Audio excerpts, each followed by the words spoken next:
वनाद्वनं धावसि शान्तिसिद्ध्यै न पादमूलं तु गुरोः प्रयासि किं मूढवेणि बहुधा भ्रमन्ति शान्तिं समेष्यत्य नवाप्य सिंधुम। शांति सिद्धि, शांति को पाने के लिए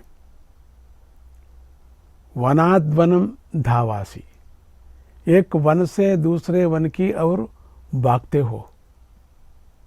नपादमूलंतु गुरोः प्रयासी, परंतु गुरु चरणों में शरण नहीं लेते।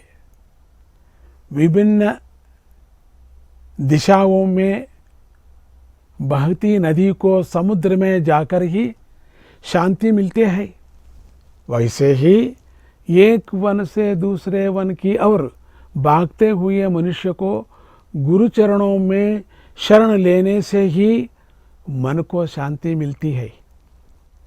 इधर वन का अर्थ इच्छा ओम का जंगल।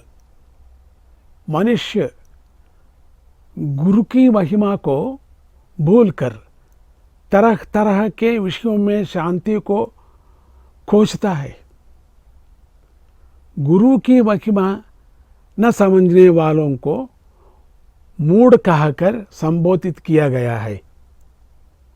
मनुष्य यह नहीं जानता कि मन ही सुख और दुख का कारण है। भगवान श्री कृष्ण ने कहा, मन एव मनुष्याणां कारणं बंध मोक्षयोः। यदि मनुष्य मन का संतुलन सीख ले तो शांति अपने आप मिल जाएगी। मन इंद्रियों द्वारा बाहरी विषयों पर आकर्षित होता है। बाहरी विषयों से सुख पाने के भ्रम में वह दुख को ही पाता है।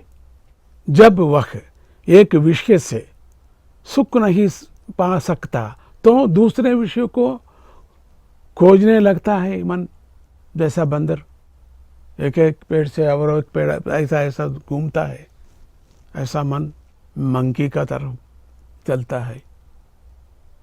इस तरह मन की शांति के लिए मनुष्य निर्विराम रूप से भाग दौड़ करता रहता है। इस दौरान वह एक के बाद एक आने वाली विपत्तियों का सामना करता है। या तो व्यापार नष्ट हो जाने से अर्जित धन खो बैठता है, अथवा पुत्र की अचानक मृत्यु हो जाती है, अथवा दूसरा पुत्र चोरी जैसे अवैध कार्य करने लगता है। अंत में वे स्वयं असाध्य रोगों से पीड़ित होकर शेष जीवन दुखपूर्वक बिताते हैं। सांसारिक सुख कभी भी किसी को शांति नहीं दे सकती। मन की शांति पाने का सच्चा उपाय आत्मज्ञान है, अर्थात आत्म साक्षात्कार पाने से ही मन को शांति मिलती है। आत्म साक्षात्कार केवल गुरु कृपा से ही प्राप्त हो सकते हैं। कठोपनिषद में कहा गया है कि नित्यो नित्यानां चेतनश्चेतनानां एको बहूनां यो विदधाति कामान् तमात्मस्थं येनु पश्यति धीराः तेषां शांति शाश्वती नेतरेषाम्।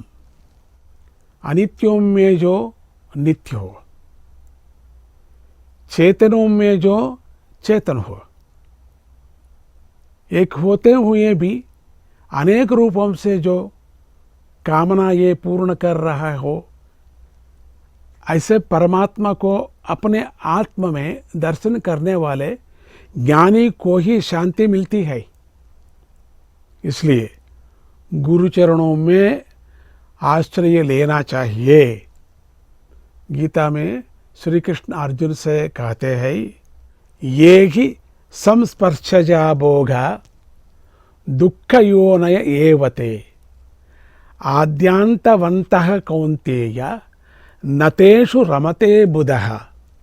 हे कुंती पुत्र अर्जुन, बाह्य विषयों के संपर्क से मिलने वाला आनंद वस्तुतः पीड़ा को ही जन्म देता है। समझदार व्यक्ति इनमें आनंद अनुभव नहीं करता। हर एक के हृदय में अविद्या नाम की ग्रंथि गांठ है। हर कोई उसे अपने आप खोल नहीं पाता। जो इसको खोल दे वे ही गुरु है। ऐसे सद्गुरु के चरणों में आश्रय पाकर आत्मज्ञान का अनुभव पाने वाले शिष्य को सांसारिक विषय ठेस नहीं पहुंचा सकते। वे उन विषयों के पीछे नहीं दौड़ते। उनका मन सदैव आत्म में लीन रहते हैं। यही परमात्मा का अनुभव है। आत्म अनुसंधान से ही सच्ची शांति मिलती है। जिस प्रकार नदी घूम घूम कर सागर में मिलती है और अपना अस्तित्व खोकर समुद्र बन जाते हैं, उसी प्रकार जीवात्मा परमात्मा में लय हो जाता है।